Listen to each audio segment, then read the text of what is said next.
জেলা প্রশাসনের উদ্যোগে বৃহস্পতিবার খোয়াই নতুন টাউন হলে ভিবিজি রামজি প্রকল্পের সূচনা উপলক্ষে এক জনসম্মেলনের আয়োজন করা হয়। অনুষ্ঠানের উদ্বোধন করেন ত্রিপুরা বিধানসভার মুখ্য সচেতক ও বিধায়িকা কল্যাণী রায় সাহা। সভায় বক্তব্য রাখতে গিয়ে তিনি পূর্বতন সরকারের সমালোচনা করে বলেন, এমজিএনরেগার কাজের মান খারাপ হওয়ায় আজ রাজ্যের বহু এলাকা জলবদ্ধতার সমস্যায় ভুগছে। পাশাপাশি তিনি দাবি করেন, বিরোধীরা নতুন প্রকল্প নিয়ে অপপ্রচার চালালেও এর মাধ্যমে গ্রামীণ শ্রমিক, কৃষক, যুব ও মহিলারাই সবচেয়ে বেশি উপকৃত হবেন। তিনি জানান, নতুন প্রকল্পে শ্রমিকদের শুধু মাটি কাটার কাজে সীমাবদ্ধ না রেখে বিভিন্ন সরকারি নির্মাণ কাজে যুক্ত করা হবে। এছাড়া কর্মদিবস ১০০ থেকে বাড়িয়ে ১২৫ দিন করার কথাও উল্লেখ করেন। অনুষ্ঠানে জেলাশাসক রজত পন্থ, এসসি কর্পোরেশনের চেয়ারম্যান সমীর কুমার দাস, জেলা সভাধিপতি অপর্ণা সিংহ রায়, এমডিসি প্রশমিত দেববর্মা সহ প্রশাসনের শীর্ষ আধিকারিকরা উপস্থিত ছিলেন। সভা থেকে বিকশিত ভারত গ্যারেন্টি ফর রোজগার অ্যান্ড আজীবিকা কর্মসূচির মাধ্যমে গ্রামীণ উন্নয়ন ও কর্মসংস্থান আরও জোরদার করার অঙ্গীকার ব্যক্ত করা হয়। গোপাল সিংহের রিপোর্ট, আসাম প্রাইম নেটওয়ার্ক। দেশের সাথে আজকে ত্রিপুরা রাজ্যেও এই আইনটি নিয়ে আলোচনা হচ্ছে।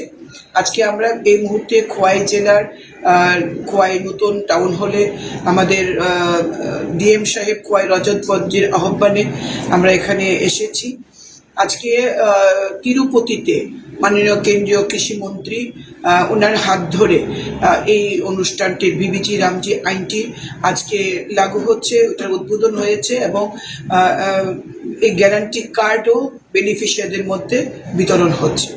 এখানে আজকে আমরা উদ্বোধন করার পর আমরা একটা পিপিটি দেখলাম যে ভিবিজি রামজি আসলে কি এবং কিভাবে রাজ্যের মানুষের জন্য কাজ করবে বা দেশের মানুষের সাথে কাজ করবে।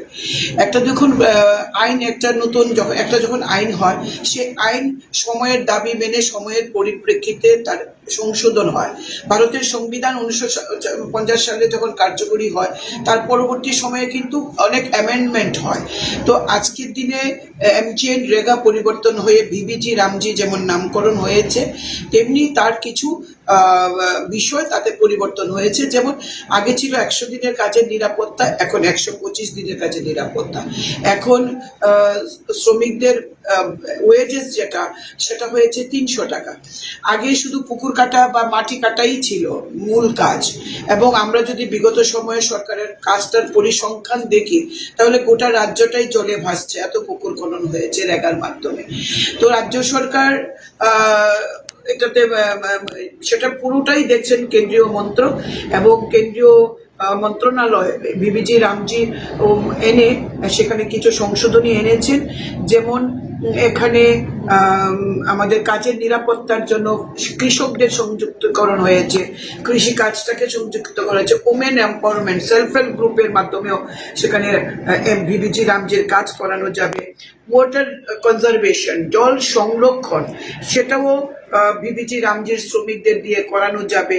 রাস্তা নির্মাণ করা যাবে, বিল্ডিং বানানো যাবে কোনো কোনো ক্ষেত্রে, যেমন পঞ্চায়েত অফিস বানানো, সিএলএফ বিওর অফিস বানানো, এই ধরনের কাজ করা যাবে।